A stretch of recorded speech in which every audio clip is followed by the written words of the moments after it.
Pegunungan Elbrus adalah rangkaian gunung besar yang membentang di utara Iran, dan pegunungan ini tuh memanjang sekitar 700 hingga 900 km dari barat laut hingga timur laut, yang dimana pegunungan ini terbentuk akibat tumbukan lempeng tektonik Arab dan Eurasia pada jutaan tahun lalu. Di sisi lain, Pegunungan Elbrus menjadi pembatas alami antara wilayah pesisir utara Iran yang hijau dan lembab dengan dataran tinggi Iran di bagian selatan pegunungan yang cenderung lebih kering. Nah, mungkin ada yang mengira karena utara dan selatan dipisah, itu pasti ada yang tak berpenghuni di salah satunya. Tapi perkiraan ini tuh keliru, sebab wilayah pesisir utara termasuk wilayah yang berkembang dengan adanya kota-kota dengan kondisi alam yang subur dan curah hujan yang relatif tinggi. Sedangkan wilayah di sisi selatan pegunungan terdapat pusat aktivitas manusia, bahkan pusat pemerintahan negara juga ada di selatan, karena disinilah berdiri kota Teheran dan banyak kota penting lainnya. Mungkin ada yang belum tahu kalau pegunungan Elbrus itu dikenal sebagai benteng raksasa alami di utara Iran. Anggapan ini sendiri tidaklah mengherankan, bahkan bisa dibilang wajar banget. Bayangin aja, rangkaian gunungnya yang sangat panjang secara tak langsung jadi penghalang yang menyulitkan siapapun yang menginvasi darat dari arah utara. Bisa dibilang, untuk masuk lebih jauh lagi ke wilayah Iran atau menuju kota-kota penting seperti Teheran yang merupakan pusat pemerintahan Iran, suatu pasukan harus melewati jalur-jalur tertentu yang sangat sulit dan terbatas seperti celah pegunungan ataupun lembah. Kemudian, meski disebut benteng alami dan emang faktanya sulit dilalui, ini bukan berarti tak bisa ditembus sama sekali. Ya, sederhananya, fungsi pegunungan Elbrus lebih ke membatasi pergerakan dan memaksa suatu pasukan untuk menggunakan jalur-jalur yang sudah tersedia, yang membuat pergerakan pasukan mudah diperkirakan dan juga dihadapi.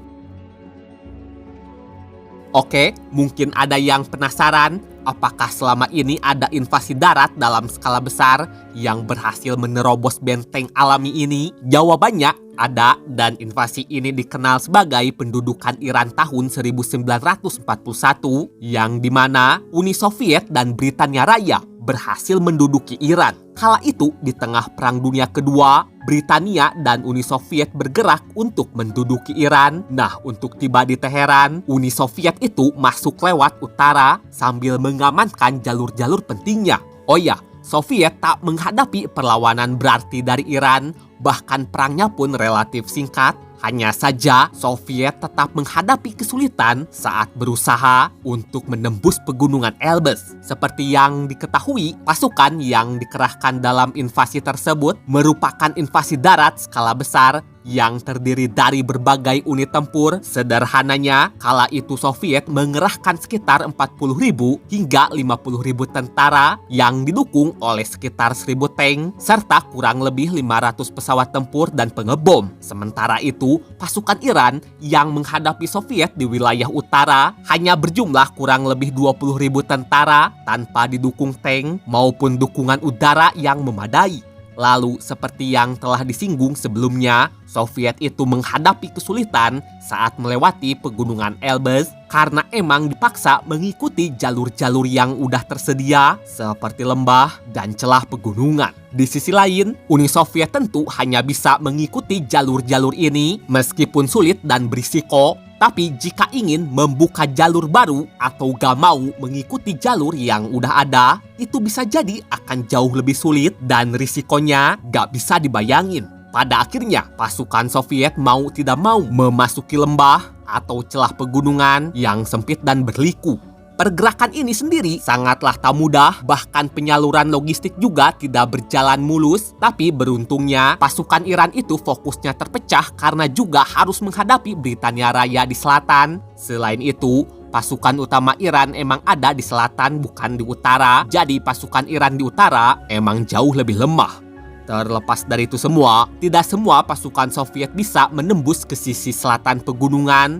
Singkatnya, kendaraan lapis baja seperti tank hanya dapat bergerak sejauh jalur yang bisa dilewati. Jika sudah tak bisa, maka kendaraan lapis baja akan berhenti dan menjaga jalur yang telah dikuasai. Sebenarnya, pegunungan Elbrus itu emang sangat strategis, khususnya untuk bertahan. Hanya saja, untuk bisa memanfaatkan pegunungan ini 100%, teknologi dan persenjataan yang dimiliki haruslah sangat canggih, serta pasukannya juga harus terlatih banget. Nah, inilah yang tidak dimiliki Iran saat itu. Jadi Iran tak bisa memanfaatkan pegunungan ini untuk menghentikan atau menghancurkan pasukan Soviet. Apalagi Iran juga harus menghadapi Britania Raya yang pada akhirnya ini membuat Iran semakin kesulitan dan juga kewalahan. Selain itu, Soviet didukung oleh kekuatan udara dan banyak kendaraan lapis baja yang dimana ini membantu mempercepat hancurnya pertahanan Iran yang ada di pegunungan.